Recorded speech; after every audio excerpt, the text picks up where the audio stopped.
नमस्कार साथियों, स्वागत है आप सभी का हमारे यूट्यूब चैनल पे। तो आप सबको बता दें कि कक्षा 10th में शेखावाटी मिशन 100 के तहत आज हम बात करेंगे लखनवी अंदाज जो अपना पाठ रहेगा। यशपाल इसके जो हैं वो लेखक रहेंगे। सबसे पहले हम छोटे वाले क्वेश्चन से जो है वो स्टार्ट करते हैं। परीक्षा नज़दीक है, वीडियोज़ आपको 1-2 दिन में सारे के सारे मिल जाएंगे।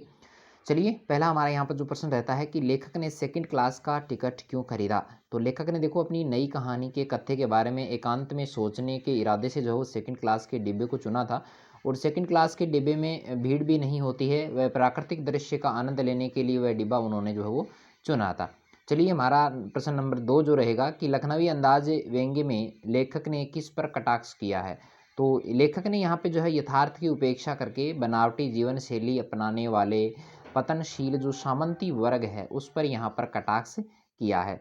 चलिए, हमारा यहाँ पे तीसरा प्रश्न रहेगा कि नवाब साहब ने खीरे का क्या किया। तो देखो, नवाब साहब ने खीरे के एक एक टुकड़े को उठाया, अपने मुंह तक ले गए, नाक से सूंघा और फिर खिड़की से उनको बाहर फेंक दिया। ठीक है। चलिए, हमारा यहाँ पे क्वेश्चन नंबर जो 4 रहता है कि लेखक को नवाब का कौन सा भाव परिवर्तन अच्छा नहीं लगा। मोस्ट इंपॉर्टेंट क्वेश्चन है सारे के सारे, बढ़िया से आपको याद करने हैं। तो देखो, लेखक को देखकर पहले तो वे अनमने भाव से नवाब का जो है वो खिड़की से बाहर देखना और फिर शराफत का भाव दिखाते हुए खीरा खाने के बारे में लेखक से पूछना लेखक को बिल्कुल भी अच्छा नहीं लगा, क्योंकि पहले तो वो मतलब इंटरेस्टेड नहीं था उससे बात करने के लिए, और फिर वो मतलब खीरा खाने के लिए कहता है, तो वो थोड़ा अजीब सा लगा उनको। पांचवा सवाल है कि लेखक के अनुसार ये नई कहानी के लेखक किस प्रकार के होंगे। तो देखो, लेखक ने माना कि नई कहानी का जो लेखक होता है वो बिना विचार, भाव और घटना और पात्रों की कहानी लिखते हैं सिर्फ लेखक बनने के लिए। तो ये बात मोस्ट इंपॉर्टेंट है। चलिए, छठा प्रश्न है कि नवाब साहब खीरे की तैयारी और इस्तेमाल से थक कर लेट गए। कथन में निहित व्यंग्य को स्पष्ट करना है, मतलब खाया भी नहीं फिर भी थक गया, देखो ना, बढ़िया बात है ना। यहाँ को काम है तो अपन भी है ना, कमावा की जरूरत ही कौन पड़ा है ना। देखो, लेखक ने नवाबी जो खानदानी तहजीब, नज़ाकत पर व्यंग्य किया है कि मात्र खीरा छीलने, नमक मिर्च बुरकाने और सूंघ कर फेंक देने में ही उसको थक कर लेट जाना पड़ा। तो मतलब तहजीब और नज़ाकत, मतलब इसको तौर तरीका, साफ सफाई है जो है ना, उस पर व्यंग्य किया है। अगला सवाल है कि नवाब साहब के व्यक्तित्व की 2 विशेषताएं बतानी है। पहली मेरा विशेषता है कि सनकी स्वभाव वाले व्यक्ति थे नवाब साहब, बिल्कुल सही बात है। दूसरा है कि खानदानी रईस थे, झूठी शान शौकत दिखाने वाले, नवाबी नज़ाकत और नफासत से पूरित व्यक्ति थे। ये बात भी मोस्ट इंपॉर्टेंट है। चलिए, अगला प्रश्न है कि एब्स्ट्रैक्ट शब्द के माध्यम से लेखक ने किस पर व्यंग्य किया है। एब्स्ट्रैक्ट का मतलब होता है अमूर्त। इसके माध्यम से लेखक ने व्यंग्य किया है, देखिएगा, नवाबों की काल्पनिक जीवन शैली से। दूसरा है नई कहानी के लेखकों की अति सूक्ष्म धारणाओं पर। नौवां सवाल रहेगा कि लखनवी अंदाज पाठ में लेखक ने खीरा खाने से क्यों मना किया। तो लखनवी अंदाज जो है उसमें लेखक ने महसूस किया है कि नवाब साहब सिर्फ औपचारिकता निभाने के लिए और कोरा शिष्टाचार दिखाने के लिए खीरा खाने के लिए पूछ रहे, नहीं मना थोड़ी करो है ना, हाँ खा ही ले तो, लेकिन बिन लाइयो कि ये सिर्फ फॉर्मेलिटी पूरी कर रहा है। चलिए, 10वां हमारा सवाल है कि लखनवी अंदाज पाठ में नवाब साहब ने आम आदमी की तरह खीरा क्यों नहीं खाया।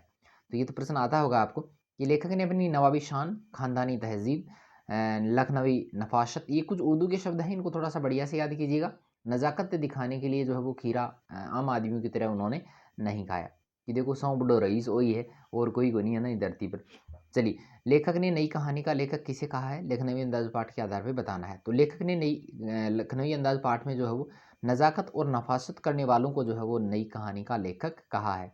चलिए, 12वां सवाल है कि नवाब साहब ने संगीत के लिए उत्साह नहीं दिखाया, सॉरी संगति के लिए, जल्दबाजी में हो जाता है, हमने भी उनके सामने की बर्थ पर बैठकर आत्मसम्मान में आंखें चुरा ली। इस कथन से नवाब साहब और लेखक के स्वभाव की किस विशेषता का पता चलता है। तो आप सबको बता दें, कुछ बच्चे जो वो संस्कृत की जिद करेंगे, सर संस्कृत करवा दो। संस्कृत का जो मिशन 100 का जो पूरा का पूरा मैटर है वो मेरे जो टेलीग्राम चैनल है HS स्टडी टॉक के नाम से सर्च कीजिएगा, या उसका लिंक जो है मैंने डिस्क्रिप्शन बॉक्स में दे दिया है, तो वहाँ से आप देख लीजिएगा। तो वहाँ से देखने के बाद में आपको वहाँ पर फाइल मिल जाएगी मिशन 100 की, संस्कृत की, वहाँ पर आपको जो है पूरी की पूरी PDF मिल जाएगी, तो वहाँ से आप उसको पढ़ लीजिएगा। चलिए, इसका जो उत्तर रहेगा कि इस कथन से पता चलता है कि नवाब साहब अपनी रईसी के कारण और लेखक अपनी विद्वता के कारण एक दूसरे से श्रेष्ठ समझते हैं और एक दूसरे के साथ वे इच्छुक नहीं होते हैं, एक दूसरे से वो संगति में इंटरेस्टेड नहीं है, है ना। चलिए, 13वां सवाल है कि लेखकों के स्वभाव की क्या विशेषताएं प्रकट होती हैं। उन लेखनवी अंदाज पाठ के आधार पर बताना है। तो लेखक देखो कल्पनाशील होता है, स्वाभिमानी और लोगों के हाव भाव वह मनोभाव को पढ़ लेने की विशेष क्षमता से युक्त होते हैं। अपनी रचनाओं के लिए नई सामग्री की तलाश आसपास के वातावरण से ही वो करते हैं, और होना भी चाहिए, वरना वो बढ़िया कैसे लिख पाएंगे। अगला प्रश्न है कि ज्ञान चक्षु खुलने से क्या आशय है। तो लेखक के नवाब साहब ने खीरे खाने के तरीके को देखकर समझा कि यदि खानदानी रईस खाद्य पदार्थ को बिना मुँह से खाए पेट भर सकते हैं, तो नई कहानी के लेखक भी बिना विचार भाव घटना की कहानी रचना क्यों नहीं कर सकते। 15वां सवाल है कि लखनवी अंदाज पाठ के लेखक की लेखन शैली बतानी है आपको, तो वो थी व्यंग्यात्मक शैली। चलिए अगला प्रश्न है कि हमने भी उनके सामने की बर्थ पर बैठकर आत्मसम्मान में आंखें चुरा ली, कथन किसका है? यशपाल का है। किसका है भाई? यशपाल का है। चलिए लघुतरात्मक प्रश्न देखते हैं कि लेखक को नवाब साहब के किन हाव भावों से महसूस हुआ कि उनसे बातचीत करने के लिए तनिक भी उत्साह नहीं है। तो लेखक को देखकर नवाब साहब के चिंतन में व्यवधान पड़ा, एकांत उनका भंग हो गया, ऐसे भाव उनके चेहरे पर आ गए। लेखक के प्रति उपेक्षा दिखाने के लिए खिड़की से बाहर देखते हैं। ऐसे हाव भाव से लेखक को महसूस हुआ कि नवाब साहब उनसे बातचीत करने के लिए उत्सुक नहीं है। चलिए हमारा 18वां सवाल है कि लखनवी अंदाज पाठ के आधार पर नवाब साहब के व्यक्तित्व की परिचय आपको देना है। तो नवाब साहब जो थे स्वभाव से खानदानी रईस थे, मिथ्या अभिमान उनके मन में था, वह लेखक पर अपनी खानदानी रईसी का प्रभाव जमाना चाहता था। बड़े मनोयोग से खीरे को फांकों को तैयार करके केवल सूंघ कर ही उसका स्वाद लेने का अभिनय कर रहा था। वह रईसों की नज़ाकत, नफासत और तहजीब का प्रदर्शन करके लेखक को हीन व खुद को विशिष्ट दिखाना चाहता था। ये कुछ विशेषताएं हैं नवाब साहब की। चलिए 19वां सवाल है कि बिना विचार घटना पात्रों के भी कहानी लिखी जा सकती है। लेखक के इस विचार से आप कहाँ तक सहमत हैं? बिल्कुल सहमत है भी। किसी भी कहानी को लिखने के लिए विचार भी चाहिए, घटना पात्रों का होना आवश्यक है, क्योंकि बिना विचार के कहानी बन ही नहीं सकती, और बिना घटना के कथानक आगे बढ़ नहीं सकता, और बिना पात्रों की कहानी कभी लिखी नहीं जा सकती। अतः यश पातल का ये कथन जो है नई कहानी पर व्यंग्य मात्र है। हम यश पातल के विचार से सहमत नहीं है भाई। चलिए याद रखिएगा, हम हाँ कुल मिलानी अपन। चलिए 20वां सवाल है कि नवाब साहब ने खीरे को खाने योग्य किस प्रकार बनाया। तो देखो नवाब साहब ने खीरे को पानी में से धोकर तौलिए से पोंछा, फिर चाकू से खीरों के सिरों को काटा और उन्हें गोद कर झाग निकाले, फिर सावधानी पूर्वक छिलकर फांकों को करीने से तौलिए पर सजाकर उन पर जीरा, नमक और मिर्च जो है वो छिड़क कर खाने योग्य बनाया। अरे खीरो खाबा को तरीको पता है था, वही है तरीको है ना, खाया करो बढ़िया सु, तबीयत ठीक रहता है ना। चलिए 21वां हमारा सवाल है कि लखनवी अंदाज से हमें क्या शिक्षा मिलती है। तो देखो शिक्षा है, संदेश है, क्या प्रतिपाद्य है, ये सवाल एक ही है। तो लखनवी अंदाज नामक पाठ से हमें ये संदेश मिलता है कि व्यक्ति को दिखावटी जीवन शैली से दूर रहना चाहिए, काल्पनिकता को छोड़कर वास्तविकता में जीना चाहिए, और हम हमारे व्यवहार और कार्यों से ही जो है वो हमारे व्यक्तित्व का पता चलता है। चलिए 22वां सवाल है कि नवाब साहब ने गर्व से लेखक की ओर देखा और उनको किस बात का गर्व था। देखो नवाब साहब ने बड़ी नज़ाकत व नफासत से खीरे को सूंघकर फेंक दिया, स्वाद तृप्ति का प्रदर्शन किया। ऐसा करके उन्होंने खानदानी नवाबी रईस का प्रदर्शन किया और गर्व महसूस किया। ये होना नहीं चाहिए था, लेकिन उन्होंने किया ऐसा। चलिए 23वां सवाल है कि नवाब साहब की खीरा सेवन की प्रक्रिया को देखकर लेखक के मन में क्या विचार आया। मन तो विखो विचार लिया ना कि खा लिया आप अभी। तो लेखक के मन में विचार आया कि खीरे के इस्तेमाल का ये ढंग सूक्ष्म काल्पनिक तरीका तो माना जा सकता है, लेकिन इस तरीके से पेट भरना कैसे संभव है? सूंघकर पेट भर लियो ना, कि पेट की भूख तो केवल खाद्य पदार्थ जब मुंह में जाए तभी हो सकती है, वह पेट में पहुंचे तभी वो आग शांत हो सकती है, नहीं तो वह बिलाया लड़ता ही रहता है ना।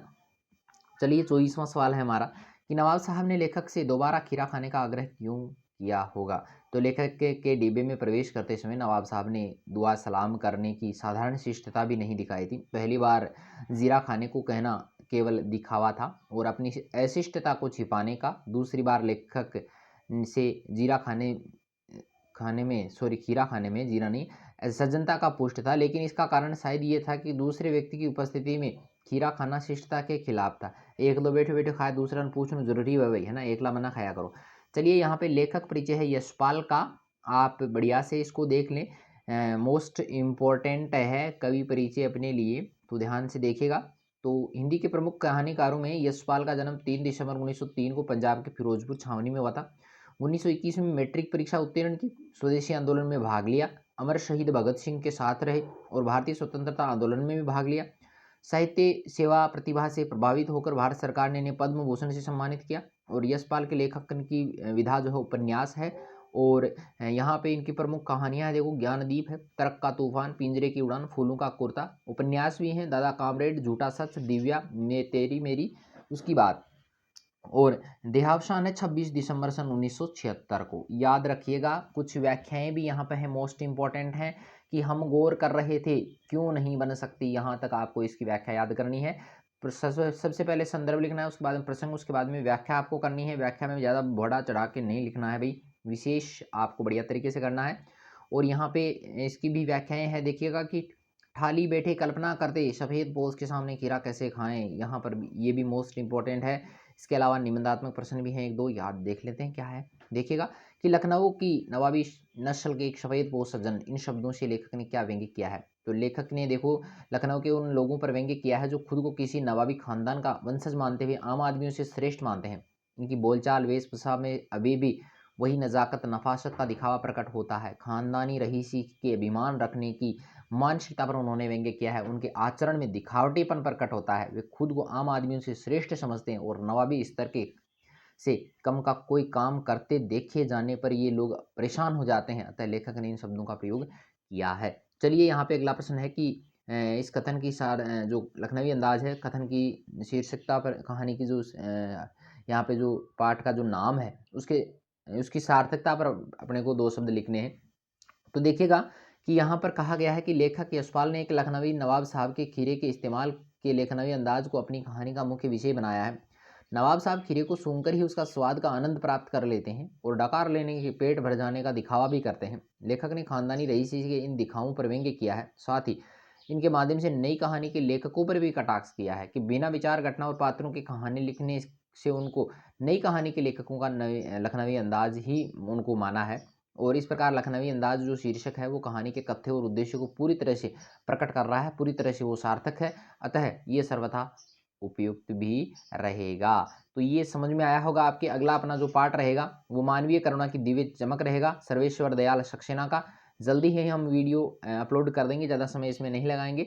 और वीडियोज अगर हमारे पसंद आ रहे हैं तो ज़्यादा से ज़्यादा शेयर ज़रूर कीजिएगा और लाइक तो करना ही है ना। चलिए मिलते हैं नई वीडियो के साथ में, तब तक के लिए थैंक यू।